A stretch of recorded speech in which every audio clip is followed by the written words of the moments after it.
All right, let's get right into it. We're going to dive into some of the most chilling stories you can find online, the kind of tales that have no ending. And, those are the mysteries that really stick with you long after you've turned the lights off. You ever wonder why it's the stories with no ending that haunt us the most?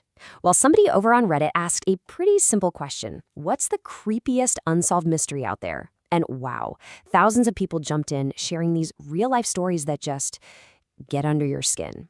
So today, we're going to look at 4 of the most unsettling ones they shared. So first up, we're diving into the mysteries of the mind with a story I'm calling The Man with Two Lives. This one, it really makes you question the very nature of identity. It's about a man who just vanished, poof, gone from his life, only to show up years later as someone completely, and I mean completely new. Okay, so take a look at this. On one side, you've got Larry Batter. He's a salesman from Ohio, disappeared back in 1957. On the other, that's Fritz Johnson, a TV personality from Nebraska, discovered 8 years later. Here's the kicker. Fingerprints proved they were the exact same guy.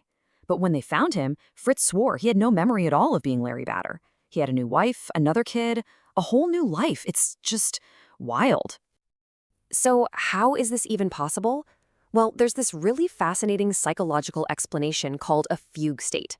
It's super rare, but basically, it's when some kind of extreme trauma makes a person's brain just hit the reset button. It's like it creates a brand new identity to shield itself from a past that's just too much to deal with. But there's another side to this coin. As one person online pointed out, he went missing while he was in some serious debt. We're talking $20,000 with 3 kids and another on the way. Kind of a convenient time to just disappear, right? So that's the big question here. Was he genuinely a victim of his own mind? Or was this whole thing just an incredible, elaborate lie to escape his old life? We'll probably never know for sure. Okay, moving on to our next story. This one isn't about a lost identity, but about a single terrifying moment. It all centers on what should have been a totally normal rescue call, but it became something else entirely. I want you to picture this. It's late, just after midnight on May 14th, 2008. A 19-year-old kid named Brandon Swanson calls his parents. He'd just been celebrating the end of the semester, but now his car's in a ditch.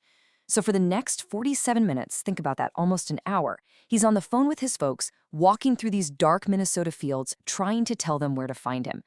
He's in the middle of a sentence, talking to his dad, trying to explain where he is, and then suddenly his dad just hears him yell. And then just silence. The line went dead. His parents, of course, frantically tried calling back over and over, but he never picked up. Brandon Swanson was gone. Never seen, never heard from again. It just leaves you with this chilling question. What on earth did he see in that last second? All right, now for a kahani that's a bit closer to home for a lot of you. This is a story that has become an absolute legend in India. It's about one of the country's most notorious and clever fugitives. So this name, Sukumara Kurup, in the state of Kerala, it's basically folklore. You hear it in campfire stories. There's even been a huge movie made about him. Because this guy, he was a true criminal mastermind. And his story is all about just incredible greed and a chilling raz, a mystery that was born from pure cold-blooded calculation. I mean, just look at this plan. It was as bold as it was absolutely horrifying. Step 1, he needed to fake his own death to get a big insurance payoff. But, to fake a death, you kind of need a body. So step 2, he and his buddies find an innocent man, a guy named Chaco, and they murder him. Step 3, they put his body in a car, set it on fire, and tried to pass it off as corrupts. Just unbelievable. And you might see this number and think, $10,000, that's it? But you have to remember, this was the mid-1980s in India. Back then, that was an absolute fortune. For sure, it was more than enough money to be a motive for murder. So here's the thing. The plan didn't exactly go off without a hitch. The police figured out what happened, and his accomplices, they got caught. They were convicted. But Sukumara Kurup himself, he was gone, just vanished into thin air. And to this day, he's remained one of India's most wanted men, a total ghost who simply outsmarted them all. Okay, our last story. This one might be the most disturbing of them all. And it's because it plays on that classic fear, the idea that the real danger isn't the thing trying to get in. It's the thing that's already inside. So we're going back to the 1920s in Germany, to this really remote farm called Hinterkaifeck. In the days right before everything went down, the family living there, the Grubers, started noticing some really strange stuff. I'm talking footprints in the snow leading to the house, but none leading away. They heard weird noises coming from the attic. A set of house keys just up and vanished. They knew something was off. They just had no idea how off. And this is who was lost.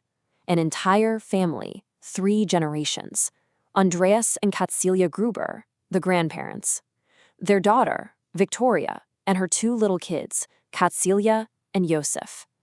And then, in just the most tragic twist of fate, the family's brand new maid, Maria. It was her very first day on the job. All 6 of them were led out to the barn, one by one, and murdered with a pickaxe. But this is the detail that will just freeze your blood.